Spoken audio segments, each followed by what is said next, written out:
आपण पाहत आहात तेज तुफान न्यूज, न्यायिक व निर्भीड बातम्यांचे सर्वांचे आवडते नेटवर्क। खरं म्हणजे या गावामध्ये प्रचाराची सभा घ्यायलाच पाहिजे असं काही नव्हतं, पण आम्ही ठरवलं की वळसे पाटलांनी या गावात यावं। आपल्या सगळ्यांना आठवत असेल, आमदार साहेब जेव्हा तालुक्यात यायला लागले, आमदार व्हायच्या अगोदरपासून, तेव्हा त्यांची बसायची जागा ही आपली लांडोळीच असायची। तालुक्याचे बरेचसे निर्णय आपल्याच गावातून माझ्या निवासस्थानापासून बसून व्हायचे। काही कारणास्तव आम्ही दोघं बाजूला झालो आणि गेले 20 वर्ष आम्ही जरी एकमेकापासून दूर असलो तरी तालुक्याच्या विकासामध्ये कुठेही आम्ही एकमेकाला विरोध केला। पण आज जी निवडणूक आपण पाहतो, ही निवडणूक म्हणजे धांगडधिंगा झालेला आहे। या निवडणुकीमध्ये कुणाला प्रत्येकाला आता स्वप्न पडायला लागली की मी आमदार होईल, मी आमदार। मतदारांना आपल्याला सगळ्यांना विनंती करायची, आपल्या ह्या गावाचा मतदानाचा तसा अडचण काहीच नाही आहे, पण शेवटी तालुक्याच्या जनतेला मला नम्र आवाहन करायचं की मतदान करताना डोळे झाकून मतदान करायचं नाही। मतदान करताना विचार करून मतदान करायचं असतं। आपण साधी गोष्ट, काही बाजाराला खरेदी करायला गेलो, भाजी जरी खरेदी करायला गेलो तरी भाजी खालून वर तपासून पाहतो आणि मग खरेदी करतो। हा तर आपल्या आयुष्याचा गेल्या येणाऱ्या 5 वर्ष आपली पिढी, आपले तरुण बांधव, आपले सर्व ज्येष्ठ बंधू, महिला भगिनी, या सगळ्यांच्या आयुष्याचा 5 वर्षाचा प्रश्न आहे।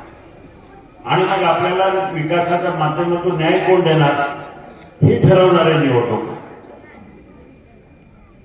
उगाच आपल्या काहीतरी भावनेला हे करायचं, चांगली भाषणं करायची, गर्दी करायची आणि मग गद्दार, निष्ठा, स्वाभिमान ह्याच्यावर आपली कामं करतो।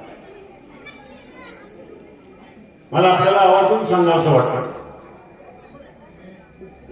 की या निवडणुकीच्या माध्यमातून आपण सगळ्यांनी पाहिलं, 35 वर्ष काम करताना जे जे काही प्रकल्प उभे राहिले तालुक्यामध्ये,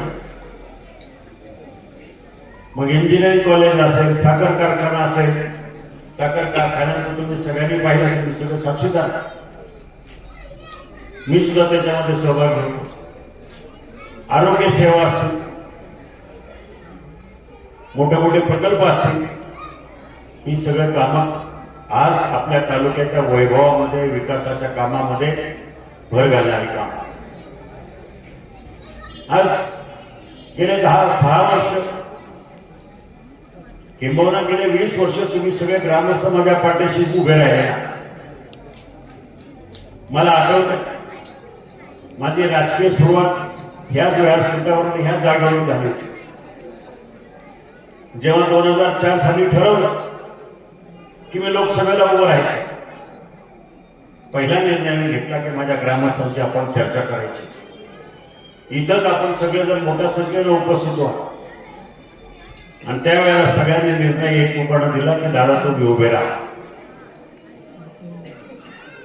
मला आमदार साहेबांना सांगावंसं वाटतं, माझ्या पहिल्या इलेक्शनचा मतदारसंघ खूप मोठा होता। ह्या गावातले जवळजवळ अर्धा गाव रोज प्रचाराला बाहेर पडायचे। कुठं लोणावळा, कुठं मुळशी, कुठं वेल्हा, कुठं भोर, त्या ठिकाणी जाऊन मुक्काम करायचे ग्रामस्थ आणि घरोघर जाऊन प्रचार करायचे। तेव्हापासून आजतागायत 5ही निवडणुकीमध्ये मला जी ग्रामस्थांनी आशीर्वाद दिले, 3000पैकी फक्त कुठंतरी 200-300 मतं तिकडे जायचे, बाकी 90% मतदान माझ्या बाजूने व्हायचं। विधानसभेला सुद्धा तसंच व्हायचं. मग उमेदवार कोणी असो, अविनाश राणे असतील, राजाराम बानखेले असतील, अरुण गिरे असतील, प्रत्येक वेळेला ह्या गावानं आपली एकी कायम केली. मला ह्या भागातल्या सगळ्या ग्रामपंचायतीला सांगायचं, आपण एकजुटीनं एका पक्षाच्या विचाराच्या मागे जर उभे राहिला तर विकास कसा होतो ह्या आंबेगाव तालुक्यामध्ये लांजेवाडी गावानं तो उदाहरण. मी खासदार होतो तेव्हा तर निधी यायचाच, पण खासदार नसताना सुद्धा गेले 5 वर्ष, किंबहुना गेले 3 वर्ष एकनाथ शिंदे मुख्यमंत्री झाले. त्यावेळेच्या सुरुवातीचे 2 वर्ष तर मोठ्या प्रमाणात निधी आला, नंतर अजितदादाच्या माध्यमातून निधी आला. आज मला सांगायला अभिमानानं सांगू इच्छितो, आज आपण तो उभा या बाजूला उद्या बाजूला मंदिर, या मंदिराला जवळजवळ 40-45 लाख रुपये खर्च केले. खासदार यांनी माझा स्वतःचा. समोर ग्रामपंचायत, त्या ग्रामपंचायतीसाठी मी खासदार यांनी त्यावेळेचा 55 लाख रुपये खर्च केले.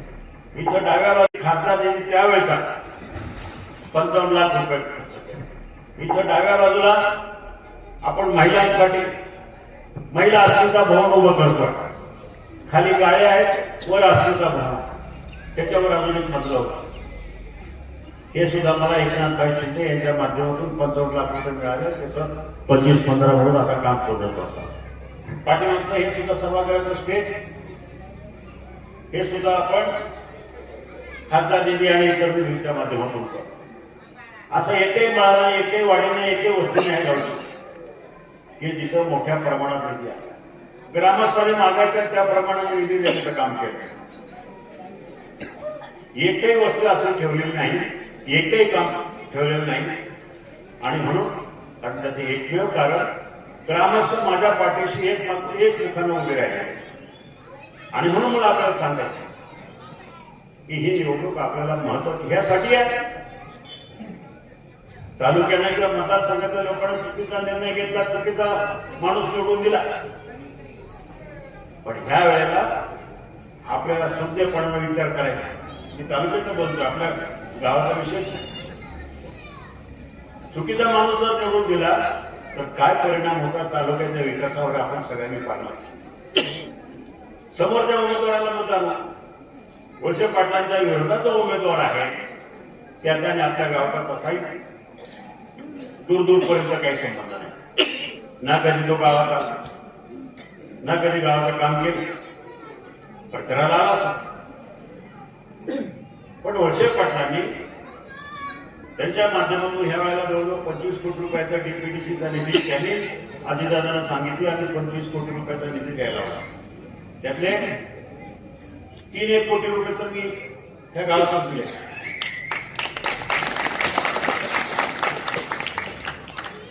कामं भरपूर आहे. काल परवा म्हणजे विश्वासराव गळ्यातले लांडावळ्यातले लोक माझ्याकडे आले, आमदार साहेब. एक मोठा प्रश्न आहे तिथं. खूप मोठं आमचं जलसंधारण विभागाकडनं खूप मोठं तळ आम्ही पाटबंधाऱ्याचा एक तलाव उभा केला 5-6 वर्षापूर्वी. काल परवा ते नाम फाउंडेशन आणि मी काही खर्च केला, त्याचं खोलीकरण केलं, रुंदीकरण केलं. पाण्याचा साठा मोठा आहे. त्याच्या पाझरामुळे त्या भागातली फार दऱ्यावरूनची शेती फार अगदी खालपर्यंत पाणी जातं. त्या लोकांना त्याचा पाण्याचा शेतीचा पाण्याला उपयोग होतो. आता अडचण अशी आहे की उन्हाळ्यामध्ये त्याला अडचण येणार. आणि म्हणून सगळे ग्रामस्थ माझ्याकडे आले की काही करा, आम्हाला इथून परमिशन तर मी ठीक आहे पाठवा. जलसंपदा विभागाशी बोललो, ते म्हणाले तुम्ही अर्ज करा, तुम्हाला परमिशन देऊ. आता प्रश्न राहिला की त्याला जे काही 50-60 लाख रुपयाचा जो निधी लागला त्यासाठी तुमच्या माध्यमातून या सगळ्या लोकांची अपेक्षा आहे. मला आशा आहे की आपण त्यासाठी काही ना काहीतरी योजना, आपण CSR असेल किंवा जशी आदिवासी भागातली योजना आहे ती लागू आहे, त्याला ते लागू आहे. तर इथून पाणी उचलून जर उन्हाळ्यामध्ये तळ्यात टाकलं तर शेतीचा मोठा प्रश्न सुटेल. जवळजवळ 500-600 एकराच्या वर शेती आमच्या पाण्यासाठी घेतला तर त्याचा नक्कीच आम्हाला फायदा होईल. आज या निवडणुकीमध्ये उलटा प्रचार की काल सुद्धा मोठी सभा झाली. आमदार साहेबांना नाही तर कोणी उठून सुटून काही प्रचार करतो, गद्दार अमुक तमुक हे करा ते करा. पण मला सांगायचं आहे, मी साक्षीदार आहे. आता डिंग्याच्या बोगद्याचा जो प्रश्न आहे, मी विरोधी पक्षाचा खासदार असताना सुद्धा त्यांनी स्वतः मला फोन केला होता की शिवाजीराव आपल्या तालुक्याचा ज्वलंत प्रश्न आहे. 6 वर्षांपूर्वीची गोष्ट आहे, 2018-2017च्या अगोदरची गोष्ट आहे. त्यावेळेला मला त्यांनी सांगितलं की असं राज्य सरकारचं शिस्त आहे की बोगदा धरणाला बोगदा करायचं त्या भागात आणि पाणी माणिकदेवला न्यायचं पाईपलाईन किंवा बोगद्यातून आणि माणिकदेववरून तिकडं काय ते कर्जत जामखेडला न्यायचं. त्यासाठी सगळे सरकारी यंत्रणा लागली. मला नाव घ्यायचे नाही, सगळे मोठे नेते अगदी जयंत पाटलापासून सगळे रोहित पवार, जयंत पाटील तिकडचे सगळे आपल्याला एकवटले आणि त्यांनी ठरवलं की धरणाला बोगदा करायचा आणि बोगद्यातून पाणी न्यायचं. त्यामुळे सगळ्यांचं त्यांची मोठी स्वप्न व्हायला लागली. इथं निवडणुका लढल्या गेल्या, जिल्हा परिषद आणि आमदारकी लढल्या गेल्या, तिथून टिंब्याचं पाणी तिकडे न्यायचं म्हणून. आणि त्यांनी मला सांगितलं की आपण दोघंही एकत्र येऊ, त्या त्यांच्या गट कारस्थानाला विरोध करायचा. तेव्हापासून आम्ही दोघं त्या कामासाठी एकत्र आलो.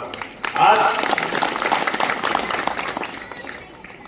त्यांनी तो पक्ष सोडायचं कारण काय किंवा पवार साहेबांना सोडायचं कारण काय?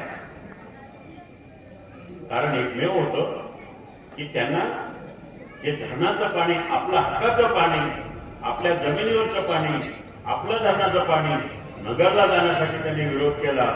म्हणून सगळ्या लोकांनी हे केलं आणि म्हणून त्या कारणासाठी त्यांना त्यांच्या विरोधात थांबावं लागलं. मला वाटत नाही त्यांचा एकमेव उद्देश की माझ्या आंबेगाव आणि शिरूर तालुक्यातल्या जनतेला हक्काचं पाणी मिळालं पाहिजे हा उद्देश ठेवून ते अजितदादांबरोबर आहे. त्यांचा एकमेव उद्देश की माझ्या आंबेगाव आणि शिरूर तालुक्यातल्या जनतेला हक्काचं पाणी मिळालं पाहिजे हा उद्देश ठेवून ते अजितदादांबरोबर आहे. अशी अनेक कारण आहेत आणि म्हणून आपल्याला सांगायचं मी जास्त वेळ बोलणार नाही, फक्त एवढीच विनंती करणार आहे की जसं मला 20 वर्ष आपण माझ्या पाठीशी उभे राहिला, 5ही निवडणुकीला मला भरपूर मतदान केलं, तसंच मतदान किंबहुना त्याच्यापेक्षा जास्त मतदान ह्या वेळेला आपल्या गावात आपले 3-4 बूथ, 4 चारही बूथमधून आघाडी वळसे पाटलांना देण्यासाठी आपण सगळ्यांनी मनापासून मेहनत करायची, मनापासून काम करायची एवढी त्या ठिकाणी विनंती करतो. बराचसा उशीर झाला, त्यांचं मार्गदर्शन आपल्याला ऐकायचं आहे. या ठिकाणी सगळे माझे सहकारी, कारखान्याचे चेअरमन असतील, सचिन असतील, रमेश शेवली असतील, सगळे मंडळी, कैलास बाबर आपले जिल्हा परिषद सदस्य म्हणून त्यांनी इथं चांगलं काम केलं. गावाशी त्यांचा घराघराशी संबंध, ही सगळी मंडळी आज आपल्याला त्या ठिकाणी आलेले आहेत आणि सगळ्यांचं म्हणणं आहे की हे गाव आपल्या पेठ घोडेगाव मतदारसंघामध्ये किंवा आंबेगाव तालुक्यामध्ये सगळ्यात आघाडीवर राहील. मी तर सांगतो निर्गुण सरपेक्षा जास्त मतदान आम्ही या गावामध्ये घेऊ, त्या ठिकाणी आपल्याला ग्वाही देतो. जाता पुन्हा एकदा सांगेल की आमच्या पाण्याच्या पाईपलाईनच्या शेतीच्या पाण्याचा प्रश्न त्याच्यावर आपण ते मी बोललो ते ठाकरवाडीचे माझ्या अधिकाऱ्यांशी बोलणं झालंय आणि जलसंधारण खात्याचे लोक हा तो हे विषय आहे. आणि म्हणून मी सांगतो, मी तर प्रत्येक गावात सांगत असतो प्रश्न की बाबा समोरच्या उमेदवाराला मत म्हणजे कुणाला म्हणतो डॉक्टर अमोल कोल्हे. मला सांगा या तालुक्यातला खासदार पराभूत झाला, उद्या परमेश्वर न करो असं काही आमदार जर झालं तर माझ्या ह्या तालुक्यात पाहायचं कुणाला. आणि म्हणून मला सांगायचं आपण सगळ्यांनी सावध राहा. सगळे काय मतभेद, मला काही लोक सांगतात की दादानी पक्ष बदलला, घड्याळवाल्यांनी काम नाही केलं, हे आपण नंतर बोलू. आज आपल्याला गरज आहे आपला घराचा उमेदवार, जवळचा उमेदवार निवडून द्यायचा आहे. म्हणून वळसे पाटलांच्या पाठीमागे सगळ्यांनी गंभीरपणे उभे राहा एवढं त्या ठिकाणी सांगतो. धन्यवाद. आपण पाहत आहात तेज तुफान न्यूज. न्यायिक व निर्भीड बातम्यांचे सर्वांचे आवडते नेटवर्क.